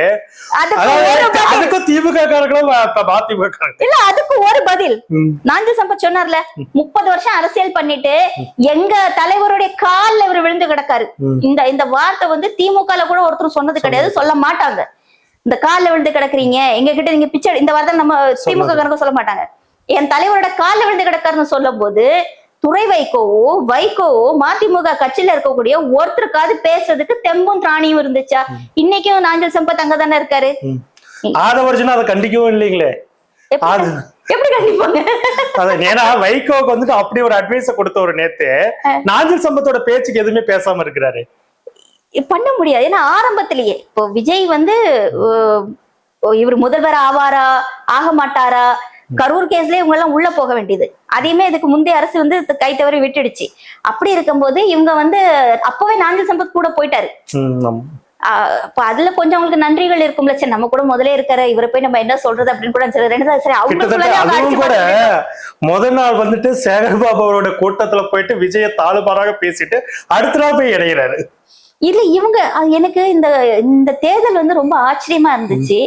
மனிதர்களால இப்படி எல்லாம் மாற முடியுமா? இப்ப என்னெல்லாம் யாருக்குமே தெரியாதுன்னு வச்சுக்கோங்க, நம்ம எல்லாம் வந்து ஒரு சாதாரண ஒரு காமன் பப்ளிக் தான். பட் இன்னைக்கு நம்ம ஒரு வார்த்தை பேசிட்டு நாளைக்கு ஒரு வார்த்தை பேச நமக்கு கூச்சமா இல்ல, உடனே கமெண்ட் வந்து நேத்துக்கு இப்படி பேசுனீ இன்னைக்கு ஏன் இப்படி பேச நம்மள கேக்குறாங்க. எனக்கு ஒன்னொரு தெரிஞ்சு அப்படி பேசுறது இல்லைன்னு தான் நான் சொல்லுவேன். ஏன்னா நமக்குன்னு ஒரு விஷயம் இருக்குல்ல, இந்த ஸ்டாண்ட்ல தான் நான் இருக்கேன் அப்படின்றதுல நமக்கு கொஞ்சம் தெளிவு இருக்கு. ஒரு சாதாரண மக்களா இருக்கிற நமக்கே இந்த தெளிவு இருக்கும் பொழுது, ஒரு கூட்டத்தை வழி நடத்துற, ஒரு கூட்டத்துக்கு தலைவனா இருக்கிற உங்களுக்கு அந்த தெளிவு இல்லையா? அப்போ உங்களெல்லாம் நாங்கெல்லாம் நினைச்சு ஃபயர் விட்டுட்டு இருந்தோமா? இவரு வந்து தீப்பொறி ஆறுமுகமா, இவரு அப்படி அலெக்சாண்டர், இவரு நெப்போலியன், என்னதுக்கு பாத்தீங்கன்னா கடைசியில எல்லாம் டாஸ்மாக் கடையில இருக்கக்கூடிய பிராண்ட் நேமா தான் இருந்திருக்கு. இப்ப இன்னொரு விஷயம் கூட, டாஸ்மாக்ல வந்து பாத்தீங்கன்னா 2500 கடைகளை பிரைவேடைசேஷன் பண்ண போறாங்க. ஏற்கனவே ஆதவர்ஜன் வந்து IAS படிச்சவங்க சாராய் விற்கிறதா வேலையான்னு கேட்டிருந்தாரு. இன்னைக்கு கொஞ்சம் கொஞ்சமா டாஸ்மாக் பிரைவேடைசேஷன் திரும்ப ஆக போகுது. இதை எப்படி எடுத்துக்கிறீங்க? ஒரு முட்டாள்கள் கையில அதிகாரம் கொடுத்தா என்ன நடக்கும்ன்றது ஒரு விஷயம் இருக்கு. இப்ப டாஸ்மாக் வந்து அரசு நடத்திட்டு இருந்ததுன்னா அதோட வருமானங்கள் முழுவதுமாக அரசுக்கு கிடைச்சிட்டு இருந்துச்சு. அதன் மூலமா மக்களுக்கு ஒரு பாதுகாப்பு. நீ குடிக்காதுன்னு சொன்னா என்ன குடிக்காம இருக்க போறேன்னா? 100 ரூபாய் கொடுக்குற இடத்துல நம்ம இந்த கொரோனா டைம்லயே பார்த்தோம், எத்தனை சாவு நடந்துச்சு. நம்ம கொரோனால பார்த்தோம், இந்த குக்கர்ல எல்லாம் வச்சு பண்ணி குக்கர்லாம் வெடிச்சு அந்த மாதிரி விஷயங்கள் நடந்தது. அப்புறம் கள்ளச்சாராயங்கள் அந்த டைம்ல ஒயிட்னர் குடிச்சிட்டு சீரியஸா கிரிட்டிக்கல் கண்டிஷன்ல, அப்ப இவங்களால வந்து கண்ட்ரோல் பண்ண முடியாதவங்கள நீ வந்து ஃபர்ஸ்ட் என்ன சொன்னாங்க, நாங்க முற்றிலுமாக ஒழிப்போம்னு சொல்லிட்டு வந்தாங்க. இது எவ்வளவு பெரிய ஃப்ராட் தானேன்னு பாருங்க. நீ வந்த அடுத்த நாளே வந்து பிரைவேட் செக்டர்ஸ் ஜாஸ்தியாச்சு. இங்க டாஸ்மாக் க்ளோஸ் பண்ணீங்க, 50 அடியில வந்து ரெஸ்டோ பார் நீங்க ஸ்டார்ட் பண்ணீங்க. அப்ப FL2 FL3 லைசன்ஸ் நீங்க கொடுக்க ஆரம்பிச்சிட்டீங்க. இப்ப என்ன சொல்றீங்க, 2500 பார் நாங்க பிரைவேடைசேஷன் பண்றோம் அப்படின்னா இந்த மொத்த வருமானமும் யாருக்கு போக போகுது? தனிநபருக்கு போக போகுது. அப்ப இதனால யார் வாழ போறாங்க? ஆதவர் சொன்ன மாதிரி ஒரு ஒரு ஒரு லாட்டரி கேங்கோ இல்ல அந்த மாதிரி ஒரு வேற ஏதாச்சும் ஒரு கேங்கோ ஒரு ரூட் மாஃபியா மாதிரி ஒரு மாஃபியா கேங்கோ வந்து வளரப்போகுது. நீ இன்னும் தமிழ்நாட்டுல அந்த சாராய மாஃபியான்றது ஒண்ணு ஆரம்பிச்சு நிச்சயமா இது வரக்கூடாதுன்னு சொல்லிதானே 23 வருஷத்துக்கு முன்னாடி அதை மறுபடியும் பிரைவேடைசேஷன்ல இருந்துட்டு நீங்க கவர்மெண்ட்டுக்கு மாத்தினாங்க. இது வந்து பிரைவேட் கையில இருக்கக்கூடாது, இது வந்து மக்களுக்கு பாதுகாப்பு கிடையாது. ஈவன் சொல்ல போனா சாராய ஆலைகளே அரசாங்கம் நடத்துறது கூட நல்லதுதான். இப்ப சாராய ஆலைகளே பிரைவேட் செக்டர்ல தான் இருக்கு, நிறைய டிஸ்டிலரி கம்பெனிஸ் வெளியே தான் இருக்கு. ஏன் அந்த வருமானம் அரசாங்கத்துக்கே வந்துட்டு போட்டுமே. இங்க எவ்வளவு ஸ்கூல்ஸ் இருக்கு, ஹாஸ்பிட்டல்ஸ் இருக்கு, காலேஜஸ் இருக்கு, அதெல்லாம் அவங்களுக்கு தானே பயன்பாட்டுல இருக்க போகுது. இப்ப நீங்க வந்து பிரைவேட் செக்டருக்கு ஆனீங்கன்னா ஒரு மனுஷன் வாழுமா, தனி நபர் வருமானம் பெருகும். ஆனா அவன் மனசாட்சி இல்லாம கொடுக்கான்னு வச்சுக்கோங்க, என்ன பண்ணுவாங்க மக்கள்? நீங்க 100 ரூபாய் குள்ளது 300 ரூபாய் சொன்னாலும் 300 ரூபாய் கொடுத்து வாங்குறது ஆட்கள் இருப்பாங்க. அப்ப அங்க மக்களை பத்தி உனக்கு கவலை இல்ல, உனக்கு அது எதுவுமே பத்தி கவலை கிடையாது. யாரோ ஒருத்தர் வாழ வைக்கிறதுக்காக இது தனக்கு பாஜக பண்ணிட்டு இருந்துச்சு. பாஜக மோடி வந்து பிஜேபி வந்ததுக்கு அப்புறம், ஆட்சி வந்ததுக்கு அப்புறம் மக்கள் எல்லாம் பிச்சை எடுக்க ஆரம்பிச்சிட்டான். அம்பானி அதானி மட்டும் தான் வாழ்ந்துட்டு இருக்காங்க. இப்போ இந்த கவர்மெண்ட் வந்து அம்பானி அதானிக்கான கவர்மெண்ட் காங்கிரஸ் வந்து ஆரம்பத்துல இருந்தே குற்றம் சாட்டிட்டு இருக்காங்க. இப்ப நம்மளுமே அதான் சொல்லிட்டு இருக்கோம். இன்னைக்கு நீங்க ஒவ்வொரு இடத்துல பாத்தீங்கன்னா பாஜக வந்து பெரிய பெரிய கன்சர்னான அதானி ஒன்னா அதானிக்கு கொடுப்பாங்க, இல்ல அம்பானிக்கு கொடுப்பாங்க. இவங்க 2 பேர் மட்டும் சண்டை போட்டி இல்லாம எடுத்துட்டு இருப்பாங்க. இன்னைக்கு அசாம்ல அவ்வளவு ஃபிளட் நடந்துட்டு இருக்கு, மணிப்பூர்ல அவ்வளவு கலவரம் நடந்துட்டு இருக்கு, இன்னைக்கு தூத்துக்குடியில துப்பாக்கி சூடு நடந்துட்டு. இப்போ ஒவ்வொரு விஷயத்துக்கு பின்னாடியும் ஒரு பெரிய முதல்ல இருக்கிறான், ஒரு கம்பெனி முதல்ல இருக்கான். இந்த கம்பெனி முதலைகளை வளர்த்து விட்டது யாரு? பாஜக தானே. அதே பேட்டர்ன் தான் நீங்க இங்க கொண்டுட்டு வர போறீங்க. திமுக எதுவுமே செய்யல, திராவிட கட்சிகள் எதுவுமே செய்யல அப்படின்னு சொல்லிட்டு இன்னைக்கு உருவாக்குன அத்தனை ஸ்ட்ரக்சரையும் மண்ணோடி மண்ணா ஆக்குறதுக்கான என்னென்ன வழிமுறைகள் இருக்கோ வந்து 3 மாசத்துல தாவேக்கா இது செஞ்சுட்டு இருக்கு. இன்னைக்கு தனி நபருக்கு நீங்க கொடுக்குறீங்க, ரெஸ்டோபார் கொடுக்குறீங்கன்னா, இந்த டாஸ்மாக் நீங்க வந்து பிரைவேட்க்கு நீங்க கொடுக்குறீங்கன்னா இதனால எவ்வளவு பிரச்சனைகள் வரும்னு பாருங்க. ஒண்ணு, டாஸ்மாக் மூலமா ஏதாச்சும் பிரச்சனை நடந்தா அது கவர்மெண்ட் தான் ரெஸ்பான்சிபிலிட்டி எடுத்துக்கணும். இவங்களுக்கு ரெஸ்பான்சிபிலிட்டி எடுக்க தெரியாது, இவங்களுக்கு அந்த நாலேஜ் கிடையாது, இதை எப்படி கொண்டுட்டு போகணும்னு தெரியாது. இதை வச்சு என்ன பண்ணணும்? இப்போ ஒரு கன்சர்ன் இருக்குங்க, அந்த கன்சர்னை நீங்க வந்து உங்க புள்ள கையில நீங்க கொடுக்குறீங்கன்னு வச்சுக்கோங்க, இல்ல என் கையில கொடுக்குறீங்க. இந்த கன்சர்னை வச்சு நான் வளர்த்து இதோட வருமானத்தை நான் பெருக்கி உங்க கையில கொடுத்தோம்னா ஓகே.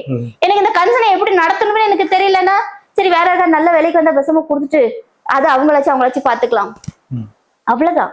இப்படிதான் இந்த கவர்மெண்ட் பண்ணிட்டு இருக்கு. கொஞ்சம் கூட சிந்தனையே இல்லாம, கூச்சமே இல்லாம 2500 டாஸ்மாக் கடைகளை வந்து நீங்க வந்து பிரைவேட் செக்டருக்கு கொடுக்க போறீங்க. உங்க கூட்டத்துல வந்து அன்னைக்கு 41 பேர் செத்த அன்னைக்கு தலை தெரிச்சு ஓடி போன நீங்க, என்னப்பா ஆம்புலன்ஸ் எல்லாம் உள்ள வருது அப்படின்னு நக்கல் பண்ண நீங்க, இன்னைக்கு முதல்வர் ஆனதுக்கு அப்புறம் 31 அரசாங்க வேலைய, அந்த 31 அரசாங்க வேலைக்கு எத்தனை ஆயிரம் குழந்தைங்க ராப்பகலா படிச்சிருப்பாங்க, எத்தனை லட்சங்கள் செலவு பண்ணிருப்பாங்க, எத்தனை பேர் அதுல போட்டி போட்டிருப்பாங்க. கொஞ்சம் கூட உடல் வருத்தமே இல்லாம அந்த 31 பேருக்கு வேலையை கொடுக்குறேன்னு சொல்றீங்க. அது ஸ்டே வாங்கி அதை கேன்சல் பண்ணது நாம் தமிழர் கட்சி. அதுக்கும் நீங்க திமுக தான் திட்டிட்டு இருக்கீங்க. இப்ப என்ன சொல்ல, உங்களுக்கு எல்லாம் மனசாட்சி இல்லையா? இல்ல அதுதான் வந்துட்டு என்னன்னாக்கா, நம்ம ஏற்கனவே அது பேசியிருக்கோம். ஒவ்வொரு உயிருக்கும் பணம் கொடுத்து இழப்பீடு வந்து சரி பண்ண முடியாது, இருந்தா அந்த குடும்பங்களுக்கு வந்து கொடுத்துருங்க. கிட்டத்தட்ட 50 லட்சத்துல 90 லட்சம் வரைக்கும் இப்ப சில குடும்பங்கள் வந்துட்டு எடுத்திருக்கிறாங்க. அப்படி இருக்கும்போது பாத்தீங்கன்னாக்கா, ஒரு அம்மா அவங்க வீட்டுல புதுசா வாங்கின ஃப்ரிட்ஜோடைய அந்த ஸ்டிக்கர் கூட கிடைக்கல. ஆனா வந்து பாத்தீங்கன்னாக்கா, எங்க வீட்டுல இருந்த இழப்புக்கு கோர்ட் வந்து இப்படி பண்ணிருக்க கூடாது, எங்களுக்கு திரும்ப அந்த வேலை கிடைக்கிறது கோர்ட் வந்துட்டு உதவி செய்யணும் அப்படின்னு சொல்றாங்க. இது எப்படி எடுத்து, ஏன்னா கிட்டத்தட்ட ஒரு 40 லட்சம் இதனாலே ஒரு தனி மனிதமான கடன் ஏற்பட ஒரு பிசினஸ் பண்ணி, யாரா இருந்தாலும் ஒரு பணம் வந்ததுனாக்கா ஒரு பிசினஸ் பண்ணி முன்னுக்கு வந்தாலும் நினைப்பாங்க இவ்வளவு பணம் கிடைத்தும் திரும்பவும் ஒரு அரசு வேலை அப்படின்னு பேய்ங்க. இதுங்க நான் தான் ஃபர்ஸ்ட் சொன்னேன், தாயே கிடையாது பேய்னு சொல்லுவாங்க. ஐயோ பொதுமக்களை நீங்க வந்து திட்டாதீங்க அப்படின்னு. எப்படி இவங்கள பொதுமக்கள் நீங்க சொல்ல முடியும்? முதல்ல மக்கள் எப்படி சொல்ல முடியும்? இவங்க ஒரு கூட்டத்துக்கு போன ஒரு தற்கொலை பசங்க அவனுங்க, எதுக்குமே பிரயோஜனம் இல்லாம செத்து போனாங்க. எதுக்கு சாவரம் தெரியாமலே செத்து போனாங்க. உன் தலைவன் மேல உட்காந்து பாட்டு பாடுறான், பாட்டிலுக்கு 10 ரூபான்னு பாடுறான். உன் தலைவன் கேட்கான் என்ன ஆம்புலன்ஸ் உள்ள வருது நக்கல் பண்றான். டே உள்ள ஷூட்டிங் நடந்திருக்காங்கடா, இதை விட கேவலம் என்ன? உள்ள கேமரா இருந்திருக்கு, ஷூட்டிங் நடத்திருக்காங்க, டைரக்டர் இருந்திருக்காரு, நடிகைகள் இருந்திருக்காங்க, அத்தனையும் சொல்லுது சிபிஐல. ஆனா இல்ல எங்க தலைவன் ரொம்ப நல்லவே, ஐயோ அவர் எங்களுக்காக கஷ்டப்படுறாருன்னு சொல்ற ஒரு கூமட்ட கூட்டங்க இதுங்க.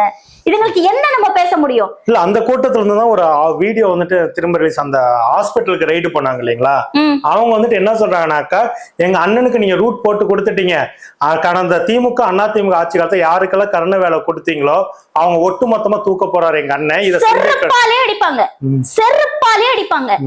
கருணை வேலை கொடுத்தது, இப்ப நான் இந்த கவர்மெண்ட் வேலையில இருக்கேன், என்னோட உயிர் போயிடுச்சு அப்படின்னா அந்த வேலை என் பையனுக்கு ஏதோ ஒரு வேலை கொடுக்கணும். நான் செஞ்ச வேலை தான் கொடுக்கணும்னு அவசியம் இல்ல. அவன் என்ன படிச்சிருக்கானோ அந்த படிப்பின் அடிப்படையில வாரிசுக்கு நம்ம வேலை கொடுக்கலாம். ஆனாலும் அதுலயும் ப்ரெஃபரன்ஸ் இருக்கு. இப்போ எனக்கு முன்னாடி ஒரு 1000 பேர் செத்துருப்பாங்க. 1000 பேரோட வீட்டு குழந்தைங்க 1000 குழந்தைங்க லைன்ல நிக்கும். என் பிள்ளைக்கு தூக்கி உடனே கொடுத்துட மாட்டாங்க. அந்த 1000 பிள்ளைங்களுக்கு கொடுத்து போகதான் மிச்சம் தான் என் பையனுக்கு.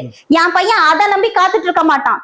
அவன் காத்துட்டு இருந்தோம்னா அவன் முட்டாளவன். அப்ப அவனை முட்டாள்தனமா நான் வளர்த்து வச்சிருக்கிறேன். நீங்க கேக்குறாங்க துப்பாக்கி சூட்ல இறந்து போனவங்களுக்கு, டேய் துப்பாக்கி சூட்ல நடந்தது ஒரு ஊருக்காக போராடின மக்கள். ஸ்னோல் என்ற 15 வயசு குழந்தைய வாயிலே சுட்டானுங்க. காவல்துறை யாரோட கண்ட்ரோல்? அரசு பயங்கரவாதம். அப்ப அது அரசு தானே எடுக்கணும், அரசு தானே முன்னெடுக்கணும். நீ உன்னோட கண்ட்ரோல்ல இருக்கக்கூடிய போலீஸ் காவலாளிகளை வச்சு நீ அந்த மாதிரி நீ பண்ணுன அப்படின்னா, நீங்க ஒரு வேதாந்தான்ற ஒரு இன்ஸ்டிடியூஷனுக்காக நீங்க பண்ணுன விஷயம், நீங்க கவர்மெண்ட் தான் அதுக்கு பொறுப்பெடுக்கணும். அன்னைக்கு சிஎம் வெளியே என்ன சொன்னாரு? நானே டிவியை பார்த்து தான் தெரிஞ்சுக்கிட்டேன்னாரு. அப்ப அதோட பொறுப்பு யாரு? பொறுப்பற்ற செயலுக்கார பொறுப்பு யார் எடுக்கணும்? அரசாங்கம் தான் எடுக்கணும். அதனால அவங்களுக்கு வேலை கொடுக்கப்பட்டது. கரூர்ல நடந்த சம்பவம் மக்களுக்காக நடந்த போராட்டம் இல்ல, நேச்சுரல் டிசாஸ்டர்ல இறக்கல. அப்படி பார்த்தா சுனாமில இறந்தாங்களே, அத்தனை பேருக்கு அரசு வேலை கொடுத்துச்சா? ஒரு நினைவு சின்னம் மட்டும் கட்டி வச்சிருக்காங்க. கன்னியாகுமரியில இந்த மாதிரி இடங்கள்ல ஒரு நினைவு சின்னம் மட்டும் கட்டி வச்சிருக்காங்க. சுனாமில ஒரு கிராமத்துல இருந்து 163 பேர் சர்ச்ல பிரேயர் நடந்துட்டு அப்படியே கொட்டில்பாடுன்ற கிராமத்துல 163 பேர் இறந்து போனாங்க. ஒரு ஷாட்ல 163 பேர் எங்க புதைக்கன்னு தெரியாம ஒரே இடத்துல போட்டு புதைச்சிருக்காங்க. என்ன பண்ண முடியும்? நேச்சுரல். அப்ப அதுக்கு நிவாரணம், ஒரு ஆக்சிடென்ட்ல இறந்தாலே நிவாரணம்ன்றது ஒண்ணு உண்டு. அரசாங்கம் அது கொடுக்குது. சாலை விபத்துல இறந்து போனாலும் அதுக்கான நிவாரணம் கொடுக்குது.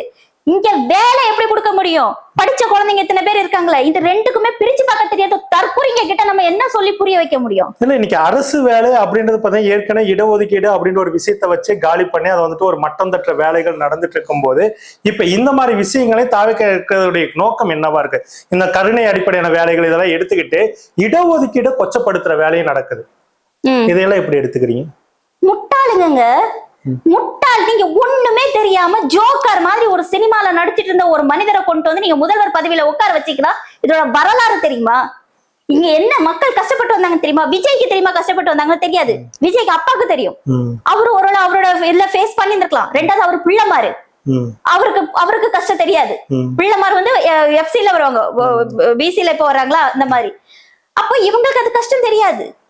ஒரு என்ன ஒரு இடத்துல ஒதுக்கி வைக்கப்படுற, நான் என்னோட தெருவுக்குள்ளால யாரும் வரமாட்டாங்க, நான் அவங்க தெருவுக்குள்ளால போகக்கூடாது, இல்ல சாப்பாட்டுக்கு வரைக்கும் நான் லைன்ல நான் நிக்கணும், இல்ல எங்க அப்பா படிக்கல, நான் தான் முதல் பட்டதாரியா நான் படிச்சு வாங்கணும், நான் படிச்சாதான் எனக்கு வேலை கிடைக்கும், நான் படிச்சு முடிச்சு வேலைக்கு போய் இந்த சீட்ல உட்காந்தாலும் கூட நான் என்ன ஒருத்த வணக்கம் சொல்லணும் அப்படின்றதுக்காக அவன் லேட்டா வருவான். இதெல்லாம் நான் தாங்கி உட்காந்து வேலை செய்யறான் பாருங்க, அவனுக்கு தெரியும் இடஒதுக்கீடு எவ்வளவு கஷ்டம், அது எவ்வளவு தேவை அப்படின்றது.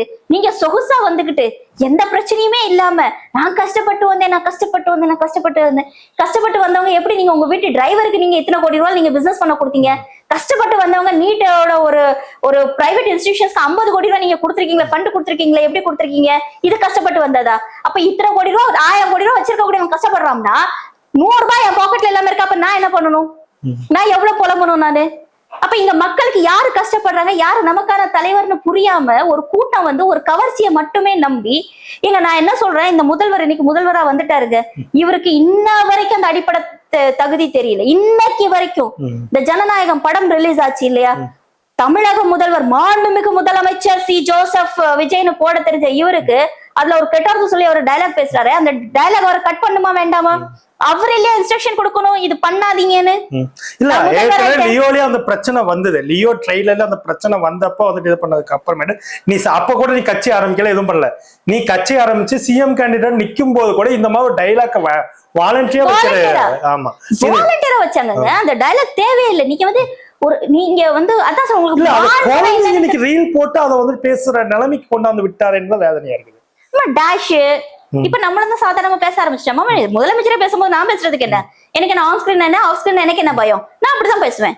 கேட்டா நான் சொல்லுவேன் ரெஃபரன்ஸ் எனக்கு யாரு, என்னோட முதலமைச்சர் டேஷ்னு பேசியிருக்காருங்க. டேஷ் கெட்ட வார்த்தை கிடையாது. நீங்க ஒரு முதலமைச்சரா ஆனதுக்கு அப்புறம் உங்களுக்கு ஒரு சில பொறுப்புகள் இருக்கு. இப்படித்தான் நடக்கணும், இப்படிதான் பேசணும்னு இருக்கு.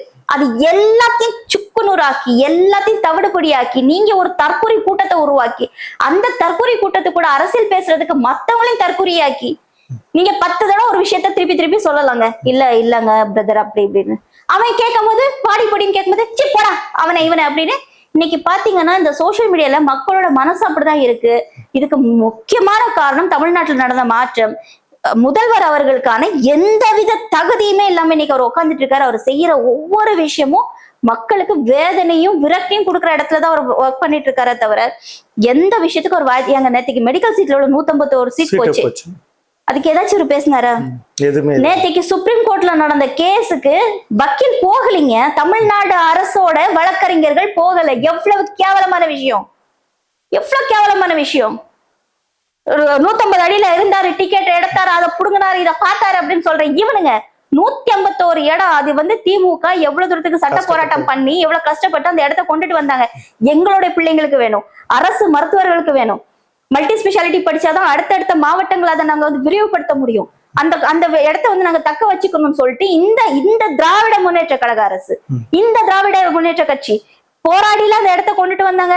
நேற்றுக்கு ஈஸியா அதை சப்மிட் பண்ணணும் அப்படின்னு சொல்லும் போது அதோட ஒரு எதிர்ப்பு தெரிவிச்சோ இல்ல ஒரு அதுக்கு மேல மேல்முறையீடுன்னு ஒரு விஷயம் பண்ணியோ எங்க கேஸுக்கே தமிழ்நாடு வழக்கறிஞருக்கு போகலீங்க. இதை விட ஒரு மானக்கேடு உண்டுமா ஒரு முதலமைச்சருக்கு?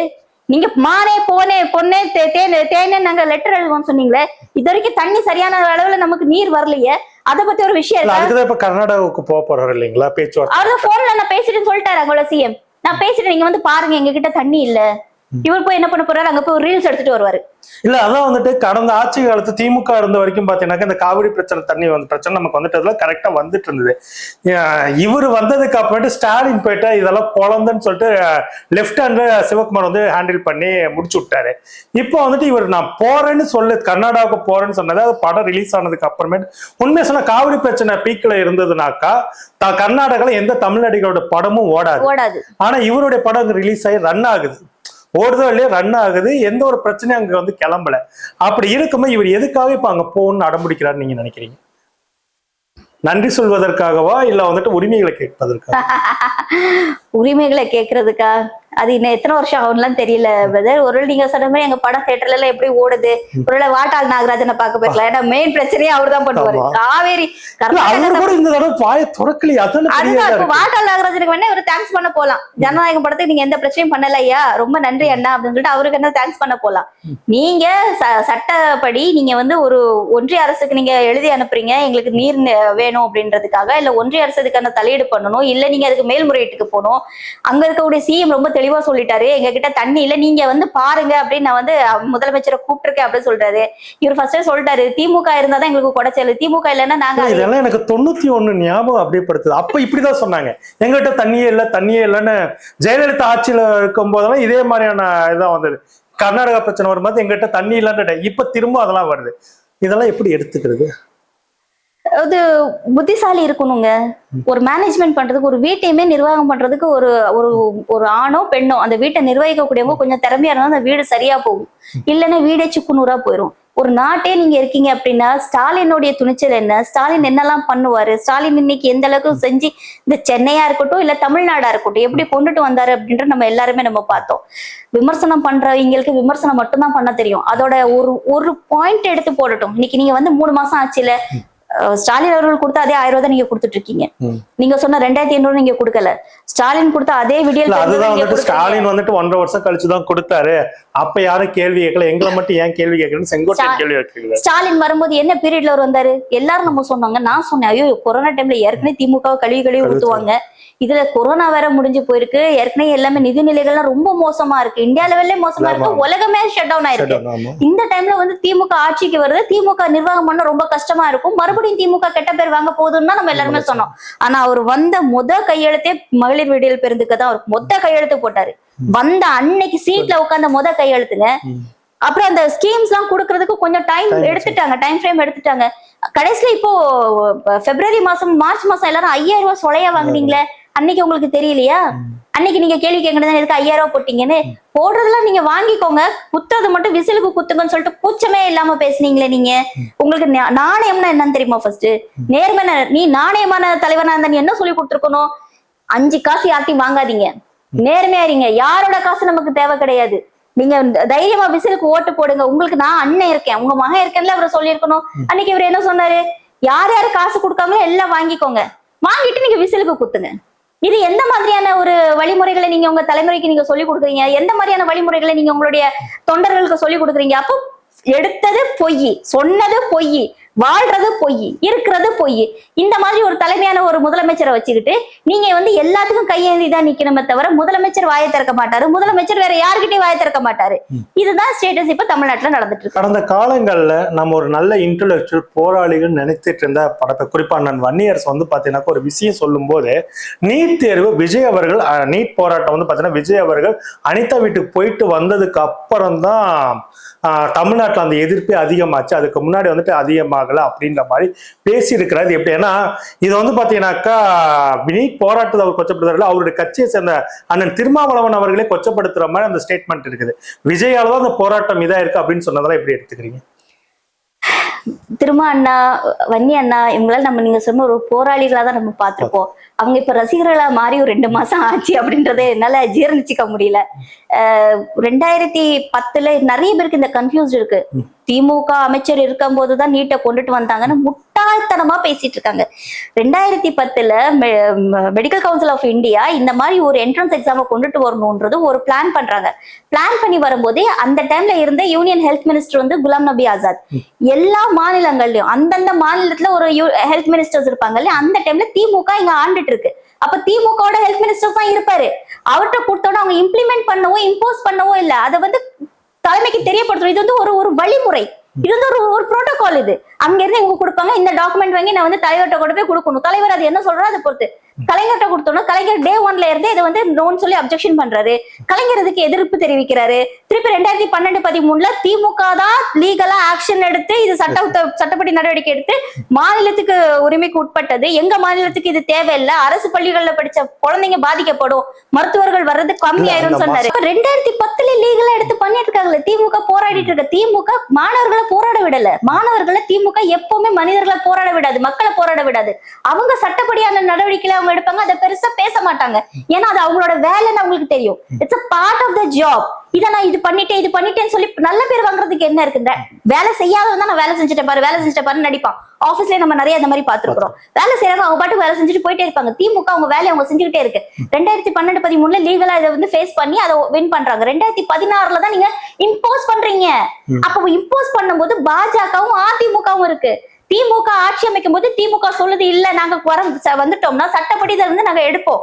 அப்ப என்ன காரணத்துக்காக சொல்றாங்க? மறுபடியும் காங்கிரஸ் ஒரு ஆட்சி வந்தா 2024 இல்ல நாங்க சட்டப்படி முன்னிருந்து கூட எடுத்து பண்ணுவோம். நாங்க அப்பவும் சட்ட போராட்டம் பண்ணி அப்பவும் ஜெயிச்சு வந்தாங்க. RN ரவி அவர் கையெழுத்து போடாம ஓடிட்டு இருந்தாரு. அதுக்கப்புறம் அவர் மேலயும் கேஸ் கொடுத்தாங்க. அந்த கேஸ் அவங்க பாஸ் பண்ணாங்க. இந்த மாதிரி திமுக ஃபுல்லா முன்னெடுத்து அனிதாவை பார்க்க வந்ததுக்கு அப்புறம் தான், விஜய் வந்ததுக்கு அப்புறம் தான் நீட்டு பிரபலம் ஆச்சுன்னு சொன்ன இதே வன்னி அண்ணா 2009லயோ 10லயோ ஈழ பிரச்சனைக்காக போய் விஜய்கிட்ட நிக்க போது விஜய் நான் இதுக்கு சப்போர்ட் பண்ண மாட்டேன்னு சொன்னாருன்னு சொல்லிட்டு ஒரு வீடியோ இன்னைக்கும் யூடியூப்ல இருக்கு. வன்னி அண்ணா அதை மறந்துடக்கூடாது. ஏன்னா உங்களுக்கு எல்லாம் ஒரு அடையாளம் கொடுத்தது, உங்களெல்லாம் நாங்க பெரிய போராளிகள்னு எடுத்ததே நீங்க வந்து தமிழர்கள் பிரச்சனைக்காக, ஈழ தமிழர்களோட பிரச்சனைகளுக்காக அவ்வளவு ஃபோர்ஸ்ஃபுல்லா நீங்க நின்ற பர்சன்ஸ் நீங்க. ஆனா இத்தனை வருஷம் கழிச்சு, கிட்டத்தட்ட ஒரு 16 வருஷம் கழிச்சு உங்களெல்லாம் ஒரு ரசிகர்களா பார்ப்போம் அப்படின்றது நாங்க எக்ஸ்பெக்ட் பண்ணல. வன்னி என்ன இந்த மாதிரி ஒரு பதவி இந்த அளவுக்கு மாத்துமா அப்படின்ற ஒரு கேள்வி இருந்தது இல்லைங்களா? கண்டிப்பா ஒரு போராளிகள் நீத்து போகிறது ஒரு பதவி போதுமான்னு ஆயிடுதா? இல்ல அப்படித்தானே இப்ப இருக்கு பிரதர். இன்னைக்கு அமைச்சர் பதவி கிடைச்சோன்னே உங்களுக்கு எல்லாம் ஏதோ ஒரு பேர் பெருசா ஏதோ இவங்க சாதிச்ச மாதிரி. நீங்க சாதிச்சது எவ்வளவோ, நீங்க எத்தனையோ மக்கள் மனசுல நீங்க அன்னைக்கு உங்களுக்கு எந்த பதவியும் எந்த பகட்டும் உங்கள்கிட்ட கிடையாது. நீங்க மக்களுக்காக நின்றீங்க, இவ்வளவு போராட்ட காலத்துல நீங்க நின்றீங்கன்ற அந்த ஒரு விஷயமே உங்களை நாங்கெல்லாம் பிரமிப்பா பார்த்தோம். இன்னைக்கு உங்ககிட்ட அமைச்சர் பதவி இருந்து நீங்க இந்த மாதிரி ஒரு ரசிகர் மனப்பான்மையில பேசும்போது எங்களால உங்களை திட்டவும் முடியல, ரொம்ப ஒன்னும் சொல்லவும் முடியல, வேதனைப்படுறதை தவிர வன்னி அண்ணாவை இப்படிலாம் ஸ்டேட்மெண்ட் கொடுக்குறாரு அப்படின்ற மாதிரிதான் இருக்கு. வன்னி அண்ணா வந்து அந்த முன்னாடி பேசுனதெல்லாம் மறந்துட்டாருன்னு நினைக்க அமைச்சரா இருந்ததுக்கு அப்புறம். அதெல்லாம் கொஞ்சம் ரிவைண்ட் பண்ணி பார்த்தா விஜய் எந்த அளவுக்கு சப்போர்ட் பண்ணுவாரு. ஏங்க மே 4ஆம் தேதிக்கு அப்புறமே இந்த வன்னி அண்ணா என்னெல்லாம் பேசினாங்க, சட்டசபை போடுற அன்னைக்கு என்னெல்லாம் பேசினாங்க. உங்களுக்கு ஒரு அமைச்சர் பதவி கிடைச்சோன்னா உங்களுக்கு எல்லாமே மாறிடுச்சு. உங்க எஸ்சி மக்களுக்கு எல்லாமே வந்துடுச்சு. உங்க எஸ்சி மக்கள் எல்லாருமே வந்து அம்பானி அதானி ஆயிட்டாங்களா? இல்ல, கடந்த காலங்கள்ல வந்து பாத்தீங்கன்னா திரும்ப வந்துட்டு OBC சமூகத்தை சேர்ந்த இளைஞர் பல பேர் கொண்டாடினாங்க. ஆமா, அந்த அளவுக்கு தான். ஏன்னா அவரு அந்த மாதிரி தான் இருந்தாரு. பொது தலைவரா இருந்தவரை இன்னைக்கு வந்து பாத்தீங்கன்னாக்கா இப்படி இழிவு பாதை கொண்டு இன்னைக்கு வந்துட்டு ஆலுஷா நவஸ் ஒரு பேட்டி கொடுக்க, அந்த பேட்டி கொடுத்தோடனே பாத்தீங்கன்னாக்கா ஆலுஷா நவஸ் மதமுத்திரை குத்துறாங்க. இதை விசிகாட்ட இருந்து நான் எதிர்பார்க்கவே இல்லை. இப்படி ஒரு விஷயம் வந்து, ஏன்னா உண்மையை சொன்னாக்கா அரசியல்படுத்தப்பட்ட சனாதனத்துக்கு எதிராக அரசியல்படுத்தப்பட்ட கட்சிகள்ல முக்கியமான கட்சியா விசிகாவை நம்ம பார்த்துக்கிட்டே இருந்தோம். அத்தளவுக்கு வீரியமா இருந்த பசங்க இன்னைக்கு வந்து பாத்தீங்கன்னாக்கா ஆளுஷனா சொல்ல மதமுத்திரையை குத்துறாங்க. அது மட்டும் இல்லாம அதே கட்சியில இருக்கக்கூடிய பல பேத்துக்கு வந்து பார்த்தா பிற சமூகத்தை சேர்ந்தவங்களும் ஜாதி முத்திரை குத்தி அவங்க பேசுறாங்க. இதெல்லாம் எப்படி எடுத்துக்கு? அவ்வளவுதான் இருக்காங்க. அப்ப நம்ம தான் ஒரு சமூகம் வளர்ந்துட்டு அப்படின்னு யோசிக்கிறோம். அவங்க இல்ல நாங்க அங்க ஏன்னா இன்னைக்கு பாத்தீங்கன்னா நிறைய பேருக்கு வந்து நாங்க தலித் இல்லைங்க, நாங்க அப்படி இல்லைங்க, இந்த மாதிரி ஒரு விஷயம் சொல்ல வேண்டிய அவசியமே கிடையாது, இல்ல நாங்க வந்து சூத்ரர்கள் தான் அப்படின்னு கொஞ்ச நாள் பேசிட்டு இருந்தாங்க. இவங்களுக்கு பதவி கிடைச்சதுக்கு அப்புறம் நம்ம வந்து அரசியல் ரீதியா தர்க்கம் பண்ணா நாங்க வந்து எங்களுக்கு இந்த இது கிடைச்சிச்சுன்னு உங்களுக்கு பொறாமப்பாங்க. ஏன்னா நாங்க அந்த கான்செப்ட்ல யோசிக்கவே இல்லையே. இப்ப என்ன பொறுத்தவரைக்கும் சாதி வந்து ஒரு மசுருக்கு சமம். ஒரு மசுரு நான் என் ஹேருக்கு கொடுத்த இம்பார்ட்டன்ஸ் கூட நான் சாதிக்கு நான் கொடுக்க மாட்டேனீங்க. ஆனா நம்ம ஒரு விஷயம் தர்க்கமா பேசும்போது நீங்க எங்களுக்கு சாதி இது பண்றீங்க, உங்களுக்கு அரசியல் ரீதியா பேசுறதுக்கு இல்ல, உங்ககிட்ட நியாயம் இல்லைன்னு உங்களுக்கு தெரியுது. அப்போ ஒரு கேடயத்தை நீங்க தூக்கிக்கிறீங்க, சாதின்ற ஒரு கேடயத்தை தூக்கிக்கிறீங்க, அவ்வளவுதான். அப்போ இன்னைக்கு வன்னி அண்ணா இப்ப பேசின ஸ்டேட்மெண்ட் இப்ப அவருக்கு என்ன ஆயிடுச்சுன்னா, நாங்க ஆனாலும் தான் நீங்க இந்த மாதிரி எல்லாம் அடிச்சிட்டு இருக்கீங்க, எங்க நாங்க உங்களை அப்படி பார்க்கவே இல்லை. திரும்ப அண்ணாவை பொறுத்த நீர்த்து போகிறத கண்டுதான் நமக்கு வேதனையா இருக்கு. இவங்களுக்கு பதவி கிடைச்சதுல சந்தோஷம் தான், எனக்கெல்லாம் வந்துட்டு உண்மையில சந்தோஷம் தான், எப்படியோ ஒண்ணு பதவி வாங்கிட்டாங்க அப்படின்ட்டு. ஆனா அந்த குணமே மாறி போச்சு, ஒரு பதவி உங்களை மாத்திடுச்சேன்னு தான் நமக்கு வேதனை. அது இப்போ வன்னி அண்ணா விசிகே வந்து அமைச்சரவையில பங்கு எடுக்கும் போது நமக்குலாம் அதான் சந்தோஷமா இருந்துச்சு. சரி, ஒருவேளை இப்ப எல்லாம் இவங்க எல்லாம் இருக்கனால சரி பண்ணுவாங்க, விஜய் வந்து திருத்துவாங்க அப்படின்னு பார்த்தா இப்ப வன்னியரசு அண்ணா திருந்த மாதிரியான சூழ்நிலைகள் உருவாகிட்டு இருக்கு. இந்த வன்னி அண்ணாவை நம்ம வேற லெவல்ல பாத்துட்டு இருந்தது. ஐயோ அண்ணன் தயவு செஞ்சு தப்பா போயிடாதீங்கன்னா அந்த வழிக்கு போயிடாதீங்க, நீங்க அங்க போய் ஒரு கையை பிடிச்சி கூட்டுறீங்கன்னு பார்த்தோம். இப்போ உங்க கையெல்லாம் நாங்க பிடிச்சி சேர்த்து எழுதிட்டு வர மாதிரியான சிச்சுவேஷன்ஸ் தான் நீங்க பேசிட்டு இருக்கீங்க. இது எவ்வளவு தவறான ஒரு விஷயம். நீங்க ஒரு தவறான விஷயத்த பேசிட்டு இருக்கீங்க. நீங்க உங்களுக்கு பிடிச்சிருக்கு. இப்ப ஜனநாயகம் படத்துல வந்து நான் கால் மார்க்ஸையும் பெரியாரையும் பார்த்தேன்னு சொன்னாரு. அது அபத்தத்தின் உச்சம். சரி இருக்கட்டும், உங்களுக்கு பிடிச்சிருக்கு, உங்களுக்கு அவரை வந்து ஏதோ ஒரு விதத்துல கால் மார்க்ஸாவும் உங்களுக்கு வந்து பெரியாராவும் கண்ணுக்கு தெரியுதுன்றது. பெரியார் இறந்து இத்தனை வருஷத்துக்கு அப்புறம் இன்னைக்கு அவர் உயிர்ந்தாதான் வேதனை. சிலைக்கு அத்தனை அவமானம் வந்தப்ப கூட நம்ம வரல, ஒன்னால சிலைக்கு மட்டும் தான் பண்ண முடியும். இன்னைக்கு இதெல்லாம் கேட்கும்போது இந்த ஜனநாயக படம் வந்து நான் பெரியாரையும் கால் மார்க்ஸையும் பார்த்து சொன்ன சத்தியமா என்னால அதெல்லாம் ஜீரணிச்சிக்க முடியல. ரெண்டாவது மறுநாள் இந்த ஸ்டேட்மெண்ட் கொடுக்குறாரு மேடை ஏறி, நீட்டுக்கு வந்து விஜய் குரல் கொடுத்ததுக்கு அப்புறம் தான் இந்தியா முழுக்கவே தெரியுது அப்படின்னு. அபத்தத்துக்கும் ஒரு அளவு இருக்கு. உங்களை நாங்க வேற இடத்துல வச்சு பாத்துட்டு இருக்கோம். தயவு செஞ்சு ஏதோ வாய் இருக்குன்றதுக்காக பேசாதீங்க. அவரை வந்து புகழ்றதுக்கு நிறைய விஷயம். இப்ப இவங்க எல்லாம் என்னன்னா, புலிகேசியில இருக்கக்கூடிய அந்த புலிகேசி படத்துல 2 பேர் வந்து புகழ்ந்துட்டே இருப்பாங்க தெரியுமா, அந்த மாதிரி இப்போ இவரை புகழ்ச்சிக்கு உள்ளாக்குறதுல யாரு முதன்மையா வர்றதுன்ற மாதிரி போட்டி. வைகோபால்சாமிக்கு, இவரு IUML காதர் மொய்தீனுக்கு, வன்னியரசு அண்ணாக்குள்ள போட்டி நடந்துட்டு இருக்கு. இவங்க 3 பேர்ல இருந்து யாரு அவருக்கு வந்து நல்லா துதி பாடுறாங்க அப்படின்ற பேரு அமைச்சரவையில வாங்கிடணும்னு பாக்குறாங்க. மத்தவங்க எல்லாம் வாங்கிட்டு போட்டு வன்னி அண்ணா தயவு செஞ்சு நீங்க வாங்காதீங்க, எங்களால தாங்க முடியல. இவ்வளவு நேரம் உங்க கருத்துல படுத்துக்கிட்டு மிக்க நன்றி தோழர். நன்றி.